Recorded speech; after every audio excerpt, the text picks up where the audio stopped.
जिसके लिए रहीमदास ने कहा भी है कि रहीमन पानी राखिए बिन पानी सब सून, और पानी गए न उबरे मोती मानस चून।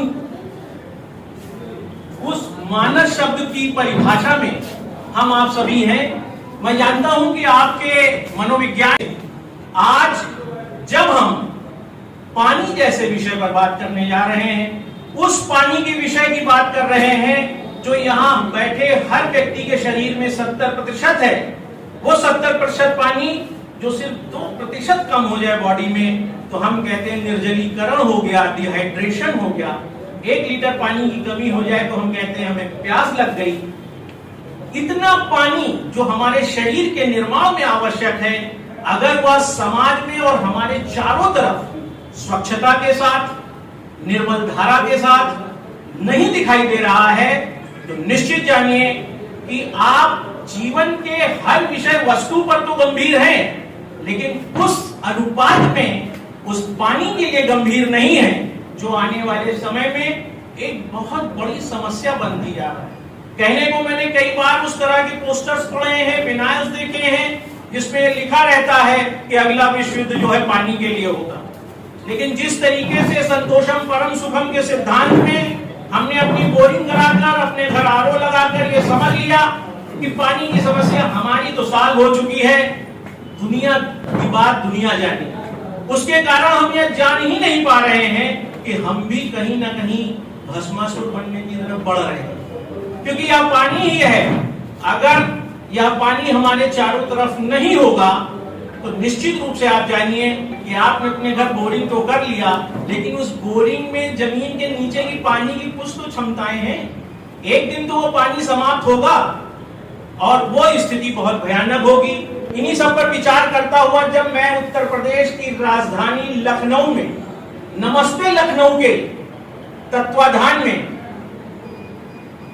लखनऊ को चारों तरफ देखने का प्रयास करने लगा, तो मुझे जो सबसे बड़ी बात दिखाई दी कि जितने भी क्षेत्र जो तालाब के थे उन सब को पाट कर वहां पर आवासीय बस्ती बना दी गई।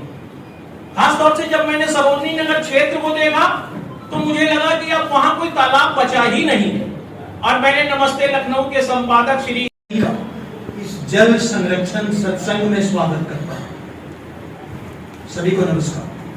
और साथ ही एकमात्र मातृशक्ति उपस्थित दीदी जी को भी प्रणाम करता हूं।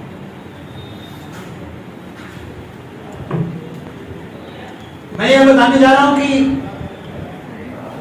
यह महत्वपूर्ण नहीं है कि कौन कितने डाटा परोसता है। भारत में 285 प्रेजेंटेशन, पीपीटी प्रेजेंटेशन है, और कई में तो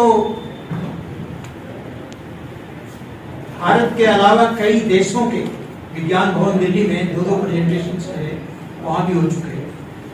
और साइंस फेस्टिवल में तो पूरे भारतवर्ष के हर प्रांत, हर केंद्र शासित प्रदेश से जब NBRI में लोग आए तो वहां भी मेरा प्रेजेंटेशन था। अखिल भारतीय किसान सम्मेलन था, वहां उसमें भी प्रेजेंटेशन था। लोग डाटा परोसने में 80 से 90% समय बर्बाद है कि पानी के संबंधी ये डाटा है, वो डाटा है, इतना परसेंट है, इतना परसेंट। मैं डाटा के बारे में एक भी बात नहीं करने जा रहा हूं कि इसके लिए देश में 1 करोड़ लोग हैं। मैं सिर्फ और सिर्फ समाधान पर आपका ध्यान आकृष्ट कर रहा हूं, आमंत्रित कर रहा हूं। अब समाधान भी क्या होना चाहिए? पानी की व्यवस्था तो एक बात है, आपको आश्चर्य होगा जो काम IIT को करना चाहिए, और 2014 में जब उन्नत भारत अभियान वर्तमान प्रधानमंत्री जी ने, माननीय प्रधानमंत्री जी ने IIT दिल्ली से शुरू किया, तो वहीं से मेरा प्रेजेंटेशन शुरू हुआ अखिल भारतीय स्तर सन 2014 में। 5 मंत्रालय भारत सरकार के उस कार्यक्रम को शुरू हुआ। फिर मुझे ज्यों-ज्यों मैं घुसता गया राष्ट्रीय संस्थानों में, तो मुझे निराशा हुई कि समस्या लोग समाधान देने में, समस्या के समाधान निकालने में रुचि कम है। अब मेरी पुस्तक प्रकाशित हो चुकी, जिसका शीर्षक है ऐ मेरे प्यासे वतन। पसंद आया शीर्षक? नहीं, आज नहीं प्यासा है, आंशिक प्यासा है, तो कल तो पूरी तरह प्यासा हो जाएगा अगर ये स्थिति रही तो। ऐ मेरे प्यासे वतन नहीं, ऐ मेरे प्यासे विश्व वतन। अर्थ धरती मां का। और जब मैं पिछले वर्ष झारखंड में कार्यक्रम कर रहा था, करीब 7-8 जिलों में मेरे अभियान चल रहा है, और अभियान यह नहीं चलता जो अभी चल रहा है बंद कमरे में एसी रूम में नहीं चलता। अब जैसे हजारीबाग का विष्णुगढ़ ब्लॉक तेजी से वहां तो भर जाता है, फिर बहुत जल्दी खाली भी हो जाता है, उसका पानी बहुत जल्दी सीपे से दूर दूर चला जाता है। तो इसके भी 4 मॉडल्स हैं, मतलब हर तरह के कुएं। कुछ कुएं तो ऐसे हैं कि अगर ज्यादा नजदीक हम ट्रेंच बनाएंगे तो पूरी तरह से वो तालाब बन जाएगा भद्रा। ये बुंदेलखंड में झांसी में मैंने देखा, तो उसी हिसाब से मैंने 4 मॉडल उसके बनाए।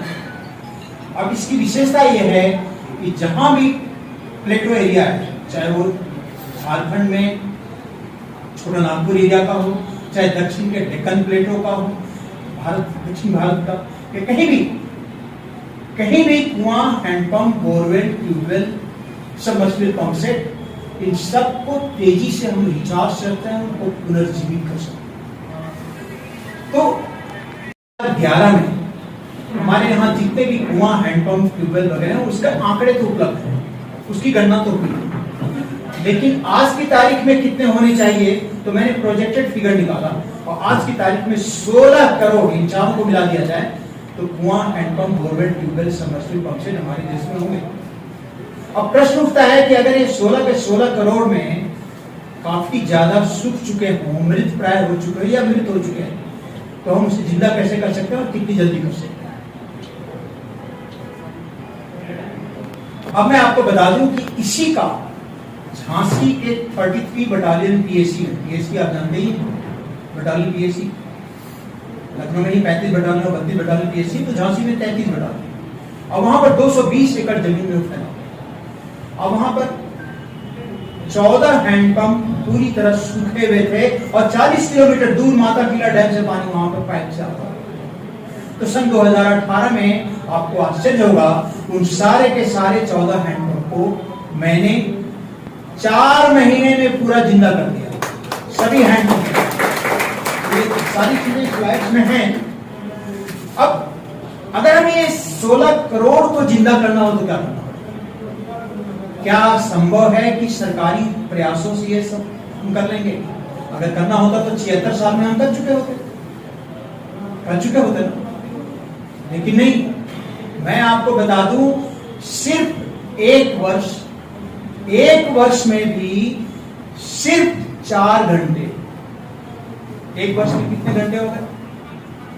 24 मल्टीप्लाइड बाय 30 मल्टीप्लाइड बाय 12, इतने घंटों में पूरे वर्ष में हम सिर्फ 3 से 4 घंटे आपको कर रहे हैं, और वो भी एक परिवार में सिर्फ एक व्यक्ति।